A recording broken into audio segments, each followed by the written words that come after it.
Ба сөздер. Ендеше балалар, тақырыбымызды бастамас бұрын мына суреттерге зер салайық. Балалар, суреттен не көріп тұрсыңдар? Дұрыс айтасыңдар. Бірінші суретте біз әжеге көмек қолын созып тұрған әдепті баланы байқап тұрмыз. Ал екінші суретте әжеге орын бермей тұрған әдепсіз баланы байқап тұрмыз. Ендеше адамның бойындағы жақсы және де жаман қасиеттерді ажыратайық. Балалар, жақсы және де жаман қасиеттерге нелер жатады?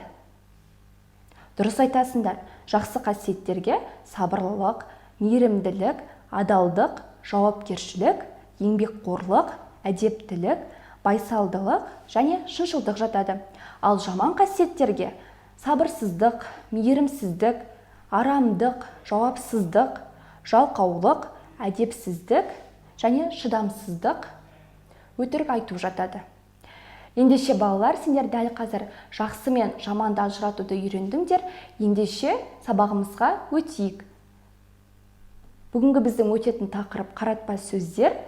Қаратпа сөздер дегеніміз тілде біреудің назарын аудару үшін қолданылатын сөздерді айтамыз. Ондай сөздерді қаратпа сөздер деп атаймыз. Қаратпа сөз үтір арқылы ажыратылады.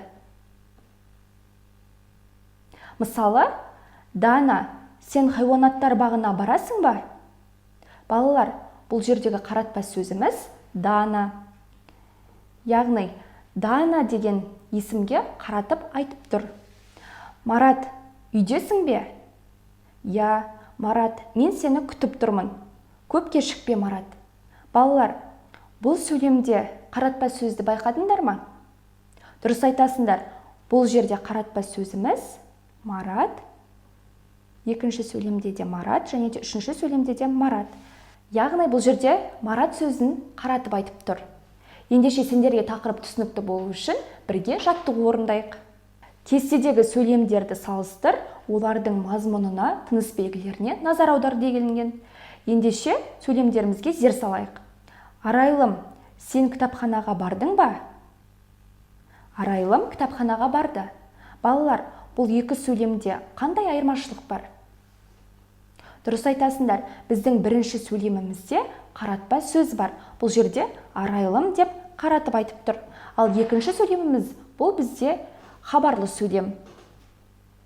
Әже, ертегі айтып беріңізші. Әжем ертегі айтты. Я, бұл екі сөйлемде де дәл солай. Бұл жерде қаратпа сөзіміз әже, яғни әже деп қаратып айтып тұр. Әжем ертегі айтты сөйлемі бұл хабарлы сөйлем. Дүкеннен керек заттарды алуды ұмытпа, қызым. Қызым, дүкеннен керек заттарды алып келді. Балалар, бұл жерде де бізде қаратпа сөзіміз қызым. Ал екінші сөйлем бұл бізде хабарлы сөйлем. Жарайсыңдар, балалар? Ендеше келесі жаттығуымызға өтейік. Бұл жерде бізге мәтін берілген. Мәтіннен қаратпа сөздерді табамыз.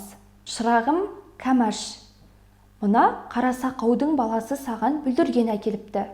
Өзі бұрын есік ашпаған бала екен. Жақсылап көйлек тігіп кигіз. Я, балам, оқып жүрсің бе? Оқып жүрмін, Абай ата. Балалар, мәтінде бірнеше қаратпа сөздеріміз бар екен. Ендеше солардың астын сызып шығайық. Бірінші сөйлемде бізде шырағым және Кәмәш сөзі қаратып айтып тұр. Екінші және үшінші сөйлемдерде жоқ. Және төртінші сөйлемімізде бұл балам сөзі қаратпа сөз болып тұр. Және де оқып жүрмін, Абай ата сөйлемінде бұл жерде бізде қаратпа сөз Абай ата. Ендеше келесі жаттығуымызға өтейік. Орнына ауысқан ашхат бөліктерін қалпына келтір делінген. Балалар, мына сөйлемдердің ретсіз орналасқанын байқап тұрсыңдар. Ендеше осыны рет-ретімен орналастырып, дұрыс сөйлемімізді құрайық. Қымбатты әже, сізді туған күніңізбен құттықтаймын. Сізге денсаулық, ұзақ өмір тілеймін. Дұрысы осылай болады. Ал енді бұл жердегі бізде қаратпа сөзіміз қымбатты әже.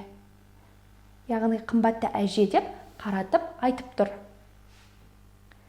Жарайсыңдар, балалар. Ендеше бүгінгі сабағымыз аяқталды.